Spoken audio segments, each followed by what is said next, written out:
Carry a song of joy in your heart, and may we all be one. Thank you, and good night.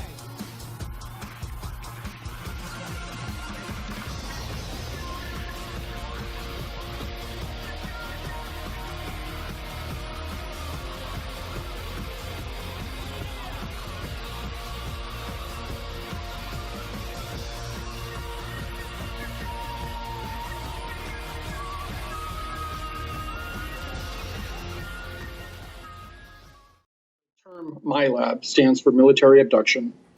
It goes back somewhere to the 90s. And originally, people were reporting that they were being abducted by aliens and then reporting that they were being re-abducted by military personnel and then having their memories wiped by military personnel. So that's where MILAB first got its name. Now they call those rehabs or re-abductions. Later on, they started finding out that the military had created a program to recruit, they like to call it recruiting, children of a very young age, usually 5, 6 years old. And they want you at that age. It's research they've done for many, many years. You're not only are you impressionable, but you haven't been told that there's not a Santa Claus or a tooth fairy. There's still all the magic in life, and you believe anything's possible. You haven't been told. You haven't learned Newtonian physics. So there's a lot more they can do with you than a 30-year-old soldier that they've taken and then try to put into certain programs and teach them psychic abilities when these people have already have an established belief system, religious belief system, personal belief system, or belief systems about what is possible in this world. My lab programs, they got the MK Ultra, you hear about the super soldiers and all these different other programs. And most of the researchers out there are only familiar with a certain amount of these programs, but they're having to become more and more familiar with a lot more programs because there are a lot more people out there like myself who were brought into military abduction programs or MILAB programs that were trained and either didn't make it through the training, went a certain ways, scrubbed out, were blank slated or mind wiped and put back into their lives, or had all kinds of extraordinary things happen to them. The truth of the matter is that in the mid-1960s, the covert military space programs started getting really, really experimental with the genetic engineering soldier augmentation programs. So as a result of a report that United States Marine Corps Special Section put out in about 1967, which demonstrated that most of those programs were an absolute failure because of the techniques that they were using, which were really harmful to the subjects themselves. I was really genetically engineered from the ground up and put into a program from the get-go. So my DNA has a patent on it, and technically I'm United States Marine Corps Special Section property. Even though my superiors consider that I am a free-willed human being who is not a slave, I'm just saying under the system and the paperwork and the bureaucracy which I was created when I was created, it was created as a person, but as a genetically engineered, augmented soldier that was created from the get-go as a military experiment, as military property. So that was my gateway. I was made in a petri dish to be where I am and doing what I am right now. Because essentially the programs that we were sort of using to develop augmented soldiers or try to develop super soldiers before that were taking already sort of grown adults, or in some cases adolescent children, and trying to sort of, use these sort of really heavy-handed mind control techniques on them to get them to sort of break down and rebuild. They were really, really damaging. And it just became clear that if you really wanted to build an augmented soldier, you didn't start when they were 5, 10, 15, 17. You built them from the ground up. You started, as a fertilized cell in the petri dish and started from the very, very bottom up. If you want to build something right, you start from the bottom up. You don't come in the middle after someone's already messed up all your developmental stuff. it just makes all the undoing really, really hard, and you end up damaging the subject way too badly and reducing their long-term effectiveness. So just as a matter of practicality, the old style of making sort of trauma-based super soldiers is very, very destructive and not very effective, and makes for a really ineffective tool. So we're kind of just like, well, if we're going to have to do it this way, let's at least do it right and make them right and make them so they don't want to scoop their own eyeballs out with a spoon. I had been identified through standardized testing in public schools. Somehow they had as an anomaly, and then they came in and started doing face-to-face interviews with me and having me do flashcards, all these different things, and they identified me as an intuitive empath. They then put me into a special program. That word special comes up quite a bit. Told me I was special, put me in a program, took me out of most of the regular classes I was in.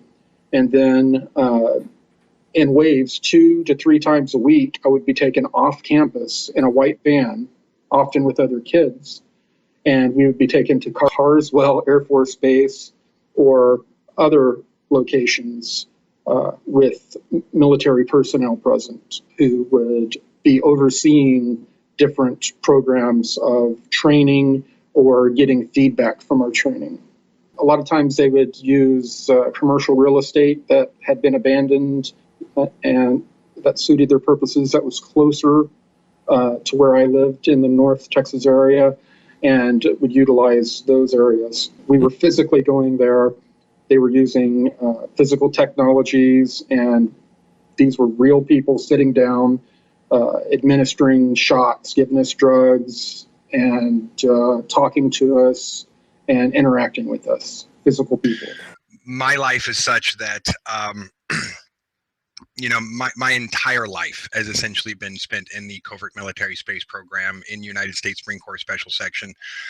Since as weird as this may sound for some people, I was genetically engineered from a petri dish from the ground up to be what I am, to be a engineered super soldier. We don't say super soldier in the inside, we call them augmented soldiers, or to use the vernacular people understand. And so when I finished my training period, which was when I was 17 years old, and it was time to be deployed, as is standard for covert military space program personnel, you get a 20-year tour. And so when you get deployed, you go away for 20 years and then you come back, and then the return process, they call it age reversing, but to my understanding, there's really nothing that they do to your body to reverse the age of your cells and make your old body young. My understanding is they essentially hatch you out a new clone body that's the age you were when they took you, and then put your entire consciousness and your soul and everything back into that body, and then put the other one in the incinerator, and then send you back in a body that's the same age as when you left. So you wake up the next day, but you wake up, you're in your body, you're looking in the mirror, you see that you're that age again, you go, oh, what a weird dream. They brought me into what they called a 20 and back. And even though I was just about to turn 17, they had me sign papers as if I was going into the military. I couldn't legally sign papers, but they had me sign them anyway. We were being trained in hand-to-hand, and we were trained we had tactical training, that kind of thing. But we were not being trained as super soldiers. I have met some of the people that were active super soldiers in the programs, and those were totally different programs. What they were hoping from my group, the Intuitive Empath group, was they wanted to get us to a point. You have intuitive and empath, and in the sliding scale, they wanted you in the Intuitive Empath scale to where you could interface with other beings and also human beings in a way to where you could detect danger or deception. And when you were interfacing with a telepathic being, you would be able to communicate with them non-verbally. I spent a short time on one program, and then I spent a little over 6 years assigned to a research vessel. And then they assigned me to various other programs, including one that was a They called it an intruder intercept and interrogation program, to where different groups from the Earth that I guess the secret Earth government groups, Black Ops groups, were finding non-terrestrials on the planet that were blending in, trying to blend into our society, I guess like Mork, studying humanity. And there were also groups that were coming into the solar system for nefarious reasons, and they were capturing some of these ETs, and they were also capturing ETs in crash retrievals.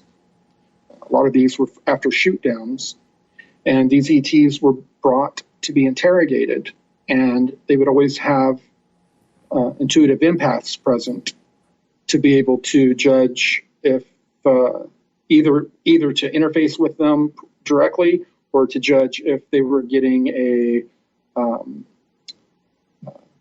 truthful response, I guess, if there was any deception coming from the being. It's going to be overwhelming to learn that there is a vast infrastructure throughout the entire solar system, with everything from mining operations and the asteroid belt and on moons and planets to procure raw materials, to industrial complexes that produce technologies and colonies of human beings that work in those industrial complexes and support this large industrial machine that is throughout our solar system. Our moon is also an artificial body. It's in a locked orbit with the Earth, with almost like a tractor beam technology that has locked it in an orbit with the Earth. And they've found the